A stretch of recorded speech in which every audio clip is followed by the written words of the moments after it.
2010ஆம் ஆண்டு. அப்போது திமுக ஆளுங்கட்சி, அம்மா அவர்கள் எதிர்க்கட்சி.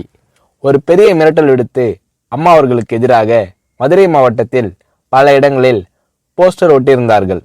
அந்த போஸ்டரில் அம்மா அவர்கள் மதுரைக்கு வந்தால் திரும்பி செல்ல மாட்டார், மதுரைக்கு அம்மா அவர்கள் வரக்கூடாது என்று மதுரை மாவட்டத்தில் பல இடங்களில் அந்த போஸ்டரை ஒட்டி பெரிய மிரட்டல் எல்லாம் கொடுத்தார்கள். அதேபோல் ஜெயா டிவிக்கும் மிரட்டல் தொலைபேசிகள், மிரட்டல் கடிதங்கள் வந்து கொண்டிருந்தது. ஜெயா டிவியின் செய்தி பிரிவினர் இந்த மிரட்டல்களை பற்றியெல்லாம் தியாகத்தலைவி சின்னம்மா அவர்களிடம் சொல்லி அம்மா அவர்களின் கவனத்திற்கு கொண்டு சென்றார்கள். அம்மா அவர்கள் துணிச்சல், வீரம், கம்பீரம் இவற்றின் ஒட்டுமொத்த உருவம்.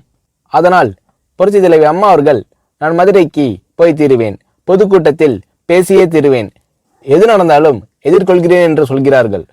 ஒரு கட்டத்தில் ஜெயா டிவிக்கு மிரட்டல் எப்படி வருகிறது என்றால், ஜெயா டிவியின் அலுவலகத்தை வெடிகுண்டு வைத்து தகர்ப்போம், அம்மா அவர்கள் மதுரைக்கு வந்தால் ஜெயா டிவியை ஒழிப்போம், இப்படியெல்லாம் நிறைய மிரட்டல்கள் தொலைபேசியின் வாயிலாகவும் கடிதத்தின் வாயிலாகவும் வந்து கொண்டிருக்கிறது.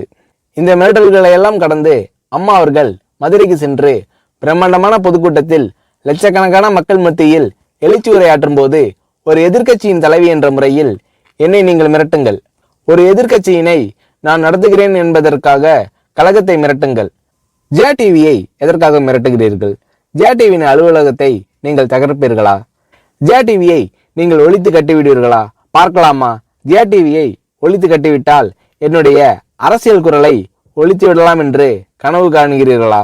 ஜெயா டிவி என் உயிருக்கும் மேலானது, நான் என்னுடைய உயிரை விட அதிகமாக நேசிப்பது, என்னுடைய அரசியல் கரமாக நான் போற்றி புகழ்வது, அதன் மேல் நீங்கள் கை வைப்பீர்களா, பார்க்கலாமா என்று எழுச்சி உரையாற்றினார் புரட்சி தலைவி அம்மா அவர்கள்.